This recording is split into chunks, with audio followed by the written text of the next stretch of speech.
5 दिसंबर को पुष्पा 2 आ रहे हैं भाई लोग। मुझे पता है कि तुम्हें पुष्पा 1 की कहानी याद नहीं है, तो चलो फिर पुष्पा 1 की कहानी को रिवाइंड करते हैं और देखते हैं कि क्या क्या हुआ था पुष्पा फिल्म में। अल्लू अर्जुन ने क्या खिचड़ी पकाया था। अबे ये नहीं वे फिल्म की बात कर रहा मैं। हाँ तो कहानी खत्म होते हैं जापान में। ये तो शुरू होते ही खत्म हो गया यार। कहानी जापान की नहीं रे, टेंशन आपको। कहानी खत्म जापान में इसलिए होता है क्योंकि जापान की शादी में ये जो गिटार टाइप की चीज दिख रहा है ना, इसको गिफ्ट देना पड़ता है और ये इतना महंगा है कि इसमें तेरा घर जाएगा। तेरा घर इसमें चले जाएगा पूरा। लेकिन कहानी इस गिटार की नहीं है, कहानी है इसमें यूज करने वाली लकड़ी की, लाल चंदन की, जो स्मगलिंग करा के इंडिया से चाइना को और उसके बाद जापान को भेजता है। ये लाल चंदन की लकड़ी सिर्फ शेषाचलम जंगल में मिलते हैं। तो कहानी जंगल से शुरू। उसके बाद एक ट्रक में बहुत सारा टमाटर या फिर सेब लेकर एंट्री होते हैं टेढ़े कंडे वाले पुष्पा भाव की, और पीछे पड़े है पुलिस। पुष्पा भाव गाड़ी से उतरा स्टाइल में और बोला 150 रुपया देगा। लेकिन पुलिस किसी से कम है के? पुलिस ने बोला साले का खोपड़ी तोड़। Some time later. अपन पर है 150 रुपया देगा ना, and deal done. Flashback time. Pushpa भाव काम करते हैं एक फैक्ट्री में, जहां वो काम खत्म करके रेस्ट लेके ब्रेड को चाय पे डुबा के खा ही रहा होता है कि मालिक आके भड़क जाता है कि अपन के सामने एक मजदूर पेड़ पे पेड़ डाल के कैसे बैठा है। और छोटे मालिक आके पुष्पा को बोलता है थोड़ा तो इज्जत कर ले मालिक की। और पुष्पा भाव किसी से कम है के? फिल्म खुद के नाम पे है और ये मेरे पे भड़क रहा है। तो पुष्पा भाव ने अपनी दिहाड़ी का आधा पैसा लेके बाकी आधा पैसों से मालिक को इज्जत खरीद के लेने के लिए बोल के नौकरी ची बदल डालता है। और ये देख के ये भी अपना मालिक बदल देते हैं क्योंकि पुष्पा भाई की सिस्टम है। और अगले दिन सुबह सुबह एक बंदा अपनी उधारी की पैसा लेने के लिए पुष्पा के घर पहुंच जाता है। पुष्पा ने काम तो एक दिन पहले ही छोड़ दिया था, तो कहाँ से पैसा आएगा, इसीलिए उधारी चुकाने के लिए अपने भैंसा को ही बेच देता है। तो उसके बाद पुष्पा भाव को मिलता है एक ऐसा काम जहाँ उनको 1000 रुपया डेली मिलेगा। लेकिन साथ ही अगर पुलिस ने पकड़ लिया तो सीधा थाने में ढुलाई शुरू। लेकिन फिर भी पुष्पा भाव जाते हैं, साथ ही एक केशव भी जाता है। वहाँ लाल चंदन की लकड़ी काटने लगते हैं और एंट्री होते हैं पुलिस वाले की। पर पुष्पा भाव किसी से कम है के? तो उसने पुलिस वाले के आने से पहले ही छुपा देते हैं सारी की सारी लकड़ियां एक ऐसे जगह पे जहां लिटरली पुलिस वाले के अलावा सबको दिखेगा। एंड डायलॉग बाजी शुरू होते हैं। पुलिस वाले को कुछ नहीं मिलते तो फिर पुलिस वाले वापस चले जाते हैं और पुष्पा भाव बन जाते हैं मजदूरों की मसीहा। और फिर गाना शुरू हो जाते हैं। लेकिन उसके बाद फिर से पुलिस वाले आते हैं पूरी फौज को लेके। लेकिन पुष्पा भाव सकमा देके पूरे गाड़ी को ही लेके जाता है और गायब कर देता है। और फिर पुष्पा भाव को लेके जाते हैं और थाने में पिटाई शुरू कर देते हैं। जब पिटाई करके भी कुछ नहीं मिलते पुलिस वाले को, तो पुष्पा भाव को बेइज्जत करने के लिए एक पुलिस वाले आके उनके सरनेम पूछता है, वही जो बाप से मिलता है। Flashback time. पुष्पा जब स्कूल में एडमिशन लेने जाता है तभी उनको बेइज्जत करने के लिए ब्रदर फ्रॉम अनदर मदर, क्योंकि पुष्पा भाव की जो बाप होते हैं उनकी 2 वाइफ होते हैं। एक होते हैं पुष्पा की माँ, तो दूसरी की बेटा। ये दोनों जो पुष्पा को काफी तंग करते हैं बचपन से ही। इन दोनों ने सरनेम भी पुष्पा से छीन लेता है, जिससे पुष्पा भाव की कोई सरनेम नहीं होता। और फिर उसके बाद पुष्पा भाव को खाना खाने लेके जाते हैं और तभी आते हैं पुष्पा भाव के पास लाल चंदन के स्मगलर गैंग कोंडा रेड्डी की तरफ से। कोंडा रेड्डी की भाई जॉली रेड्डी, जो शराब और लड़की के चक्कर में डूबा रहता है।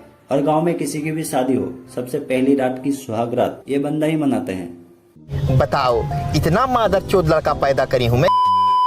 और इसी के साथ आ जाता है जक्का रेड्डी, जो धंधे के हिसाब किताब संभालते हैं। और साथ ही कोंडा रेड्डी को भी इंट्रोड्यूस कराते हैं, जो कि कोंडा रेड्डी इतनी बेवकूफ होते हैं क्योंकि बॉम्ब मार के खुद ही के हाथ को उड़ा लिए। उसके बाद ये दोनों अपने माल के बारे में पूछता है, तो पुष्पा भाव दिखाने लेके जाते हैं इन दोनों को। बदले में 5 लाख रुपया लेता है। फिर वो माल को कुएं से निकलते हैं, जो कि पुलिस वाले से बचाने के लिए पुष्पा गाड़ी को ही कुएं में ढकेल लिया था। और उसके बाद जब पुष्पा भाव घर वापस आने के लिए गाड़ी में बैठने लगते हैं, तभी जॉली रेड्डी 20 रुपया देके बोलता है जाओ ऑटो में आ। और पुष्पा भाव के हो जाते हैं ईगो हर्ट। पुष्पा बोले जा की सब एक गाड़ी ले गया, तब तक अपन इधर ही बैठा है। आज अपन गाड़ी में आया था तो जाते भी गाड़ी में ही जाएंगे। एंड केशव बोले क्या यार पुष्पा भाव। लेकिन पुष्पा भाव कहाँ मरने वाले थे, लेके आया केशव एक नया गाड़ी। कहानी आगे बढ़ते हैं। फिर दिखाते हैं कोंडा रेड्डी, जो मजदूरों को पीट रहा होता है क्योंकि माल पुलिस ने पकड़ लिया था। तो तभी पुष्पा भाव वहाँ पे पहुँच जाते हैं और बोलते हैं ये लोग तो चिल्लर है साहेब, अपन से बात करो ना, अपन 1000 का नोट है। फिर पुष्पा कोंडा रेड्डी को अपना प्लान बताते हैं कि कैसे पुलिस के सामने से ही माल ले जाएंगे और पुलिस को पता ही नहीं चलेगा, क्योंकि पुलिस वाले तो है ही उल्लू। और फिर काम शुरू।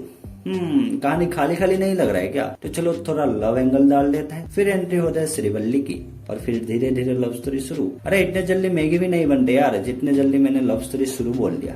मतलब पुष्पा भाव वन साइडेड लवर है, श्रीवल्ली प्यार नहीं करते, लेकिन पुष्पा भाव बोले इस मामले में तो अपन झुक भी जाएगा साला। और फिर ये वाला स्टेप देके पुष्पा भाव हो जाते हैं शुरू। एंड दूसरी तरफ पुष्पा भाव की आइडिया में जो माल लेके जा रहा था वो फाइनली पुलिस वाले पकड़ लेते हैं, और जो 2 बंडे लेके गया था उन दोनों को पुलिस वाले खबरें बना देते हैं और छोड़ देता है। और फिर एंट्री होते हैं मंगल सिन्हू और उसकी बीवी के साथ साथ उसके भाई, माने मंगल सिन्हू की साला, जो मुंह में हमेशा ब्लेड रख के घूमते हैं, जहाँ मन के गला कट दिया। तो मंगल सिन्हू है सिंडिकेट की बाप, माने जिसको भी लकड़ी बेचना है वो मंगल सिन्हू को ही बेचना पड़ेगा। तो फिर मंगल सिन्हू अपने माल को लेकर रेड्डी के गोडाउन में पहुंचता है, क्योंकि दूसरा बंदा माल के साथ हेराफेरी कर रहा था। लेकिन याद है पुलिस ने जो 2 खबरी को भेजा था, तभी वो दोनों पुलिस वाले को खबर दे देता है कि मंगल सिन्हू की माल रेड्डी के गोडाउन में पड़ा है। तब पुलिस वाले रंगे हाथों पकड़ने के लिए निकल पड़ते हैं। लेकिन तभी पुष्पा भाव को कोंडा रेड्डी बताते हैं कि पुलिस वाले आ रहे हैं, लेकिन जॉली रेड्डी गोडाउन में अय्यासी कर रहे होते तो रात को माल को जाने ही नहीं देते। फिर पुष्पा भाव और जॉली रेड्डी के साथ थोड़ा हाथापाई हो जाता है, लेकिन पुष्पा भाव बोले इसको बाद में देखेंगे, पहले माल को ठिकाना लगाते हैं, नहीं तो पुलिस वाले मुझे ठिकाना लगा देगा। लकड़ी को नदी में फेंक देता है और फिर केशव को भेज देता है पानी की डैम को बंद करने के लिए। अब सारी लकड़ियां नदी में और पुलिस पहुंचता है गोडाउन, लेकिन माल गायब, कुछ नहीं मिलता। और फिर मंगल सिन्हू पार्टी देता है, इतनी सारे माल को पुलिस के हाथ लगने नहीं दिया तो पार्टी तो बनता ही है ना। उसमें पुष्पा भाव को भी काफी इज्जत मिलता है। साथ ही उस पार्टी में पुलिस वाले, पॉलिटिशियन, सब बड़े बड़े लोग भी शामिल होते हैं। इससे क्या समझा, ऐसे केसेस में सबके हाथ होते हैं भैया। और फिर पार्टी शुरू। पुष्पा भाव और समंथा साथ में डांस करते हैं और समंथा 5 करोड़ लेके गायब। इतने में पुष्पा भाव शुशु करने जाता है और पता लगता है कि मंगल सिन्हू जो 2 करोड़ में माल बेचता है, लेकिन 25 लाख बताते हैं सिंडिकेट के मेंबर को। ये बात जाके पुष्पा भाव कोंडा रेड्डी को बताते हैं, लेकिन कोंडा भाई बोलते हैं मेरा तो मंगल सिन्हू से फटता है, तू ही जाके बात कर ले। लेकिन पुष्पा भाव बोला बात ही तो करना है ना, जाओ आप ही कर लो। इतने में केशव श्रीवल्ली के बाप को बताते हैं कि पुष्पा भाव बहुत बड़ा आदमी बन गया है, तो अपनी बेटी को दे दो ना। The next day.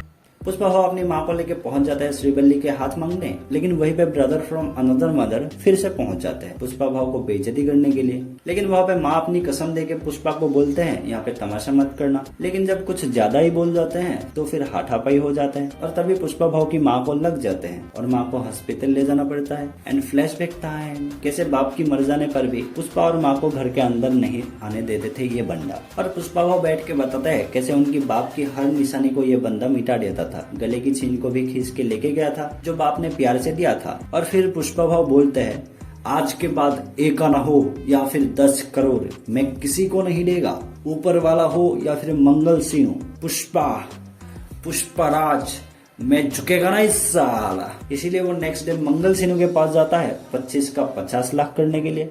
लेकिन वहाँ पे किसी को ऑलरेडी ठिकाना लगा रहा होता है मंगल सिन्हू, क्योंकि उसने भी पैसा बढ़ाने की बात करी थी। तब पुष्पा भाव बोले अपन को रेट बढ़ा के दो, वरना अपन तेरे को माल नहीं बेचेगा। चेन्नई जाके खुद मुरुगन के पास बेच के आएगा, 25 का पूरा 1 खोखा चाहिए। हाँ, पुष्पा भाव इतना बोल के निकल देते हैं। लेकिन वापिस आके मंगल सिन्हू के फोन से ही मुरुगन को कॉल करता है, तभी सिन्हू की पालतू कुत्ता पुष्पा भाव पे हमला बोल देता है। लेकिन पुष्पा नाम सुन के फ्लावर समझे क्या? फ्लावर नहीं, फायर है। उसके बाद पुष्पा भाव सीधा पहुंच जाते हैं चेन्नई मुरुगन के पास अपना माल बेचने के लिए। कोंडा रेड्डी को बिना बताए चेन्नई में माल लेके जब पुष्पा भाव पहुंच जाते हैं तब कोंडा रेड्डी भड़क जाता है। लेकिन कोंडा भाई तू पैसा करता है तो पैसों पे तो मरती है। पुष्पा भाव बोले देख भाई, तेरे को ये माल 25 लाख में मंगल सिन्हू को बेचना है या फिर 1.5 करोड़ में मुरुगन को। एंड गेस व्हाट, माल बेच देता है। और इसके बाद उन 2 खबरी के बारे में भी जॉली रेड्डी को पता लग जाता है, जिसमें एक श्रीवल्ली की पिताजी होते हैं। लेकिन तभी पता लगता है कि पुलिस वाले उन लोगों को पैसा देने की वादा किया था, इसीलिए खबरी बन गया था। श्रीवल्ली के बाप उस पैसों से श्रीवल्ली की शादी करने की सोचता है। इतना सुनते ही जॉली रेड्डी की हरामी आत्मा जग जाता है और श्रीवल्ली को बुलाकर एक रात को सोने के लिए बोलता है और सुबह बाप को लेके जाने को कहता है। और फिर श्रीवल्ली नहा धो के रात को निकल जाते हैं। जॉली रेड्डी के पास नहीं रहे, पुष्पा भाव के पास। हीरोइन अपने हीरो को छोड़कर किसी और के पास कैसे जा सकता है? अबे तेरी वाली तो छोड़ के गई ना। अबे चुप बे।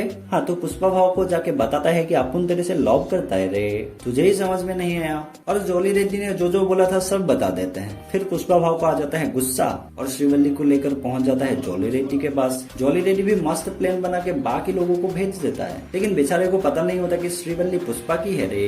फिर पुष्पा भाव आके जॉली रेड्डी को ढो डालता है। केशव जाके श्रीवल्ली की बाप को लेके आता है और फिर चारों पहुंच जाते हैं श्रीवल्ली के घर। एंड उसके बाद से ही पुष्पा भाव और श्रीवल्ली के असली प्यार की शुरुआत होते हैं और फिर गाना शुरू। तू जानू वानू जो कहता है बीवी तेरी हूँ लगता है सामे मोरे इस तरफ जॉली रेड्डी भी इज्जत के खातिर किसने यह हाल क्या कोंडा रेड्डी को बताते नहीं। ऊपर से साथ में जो था उसको भी पता नहीं होता, क्योंकि उसको भी भेज दिया था ना जॉली भाई ने। तो कोंडा रेड्डी साथ में जो रहता है उसको घुसेड़ देता है। दूसरी तरफ केशव भाई पुष्पा भाव को बता रहा होता है कि भाव अगर कोंडा रेड्डी को पता लग गया ना जॉली रेड्डी की ये हाल आपने क्या है तो फिर छोड़ेगा नहीं। एंड सरप्राइज कोंडा रेड्डी पुष्पा भाव के घर में। कोंडा रेड्डी पुष्पा भाव को अगले दिन पैसा लेने के लिए जाने को बोलता है और फिर चला जाता है। अगले दिन पुष्पा भाव कोंडा रेड्डी के साथ निकल जाते हैं पैसा लेने के लिए। इस तरफ केशव को घर के नौकरानी से पता लगता है कि केशव ने जो पुष्पा भाव को बोल रहा था जॉली रेड्डी को मारने की बात वो कोंडा भाई ने सुन लिया था।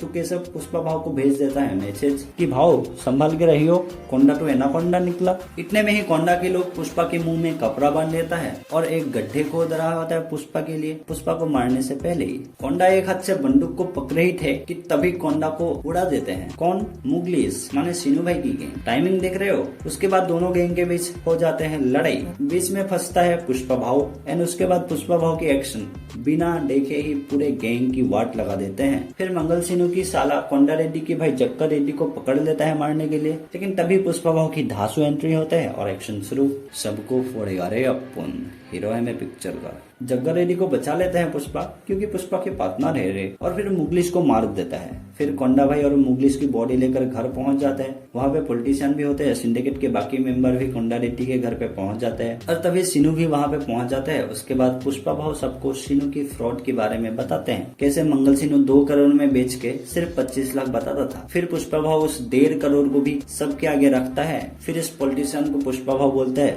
साहिब एक चांस दे के देखो ना मेरे को, इतना पैसा ला के देगा। इन सब ने अपने सपने में भी नहीं सोचा होगा। और क्या था, बन गया पुष्पा भाव सिंडिकेट का बाप। और फिर पुष्पा भाव नए कपड़े नए स्टाइल के साथ कर दिया गाना शुरू। लेकिन दूसरी तरफ मुगलिश की बहन को चाहिए भाई की बड्डा, जिसके लिए वो खुद भी अपने भाई की तरह ही मुंह में ब्लेड रखना शुरू कर दिया। मंगल सिन्हू की गला भी काट दिया गुस्से में। अब पुष्पा भाव की सब सेट साड़ी की तैयारी शुरू हो रहा है। उतने में ही एंट्री होते हैं नया एसपी भंवर सिंह शेखावत सर की, क्योंकि पहले जो पुलिस वाला था उसने कुछ उखाड़ नहीं पाया पुष्पा का, तो उसने रिजाइन कर दिया। फिर पुष्पा भाव अपने शादी के कार्ड देने एसपी भंवर सिंह के पास पहुंचते हैं, जहां जाके पता लगता है कि ये पुलिस वाला तो बिल्कुल ही अलग है, एकदम हट के सड़ेला। तब जाके पुष्पा को अपने टक्कर की आदमी मिला। वहाँ पे एसपी भंवर सिंह शेखावत सर और पुष्पा के थोड़ा लफड़ा हो जाते हैं। फिर इज्जत से शेखावत सर को एक खोखा माल देके पुष्पा वापस घर पहुंच जाते हैं। और फिर शेखावत सर जो बोलता है पुष्पा भाव सीधा सीधा मान लेते हैं। और फिर आया पुष्पा भाव की शादी के दिन। पुष्पा भाव शादी के कुछ टाइम पहले पहुंच जाते हैं शेखावत सर के पास 2 पेग लगाने, क्योंकि तब तक पुष्पा भाव और शेखावत सर के बीच अच्छा रिलेशन बन गया था। लेकिन पुष्पा भाव को जो बेइज्जती करी थी उस दिन वो भूले नहीं थे, और उस रात को शेखावत को नंगा करके जंगल में छोड़ दिया पुष्पा भाव ने, और अपने हाथ में गोली मार के खून से पीठ पे अपना ब्रांड प्रमोट कर दिया। और फिर पुष्पा आ गए अपने शादी में और कर लिया शादी। वहाँ पे शेखावत सर भी नंगा होके पहुंचे अपने घर। सो ये थी पुष्पा भाव की कहानी। बाकी की कहानी आपको देखने को मिलेंगे 5 दिसंबर को, क्योंकि फर्स्ट पार्ट में केशव भैया ने बस इतना ही बताया। तो चलो फिर इस वीडियो में इतना ही। बाकी इतनी मेहनत के लिए एक लाइक तो बनता है, अगर करना है तो कर देना, नहीं तो चलो फिर बाय बाय।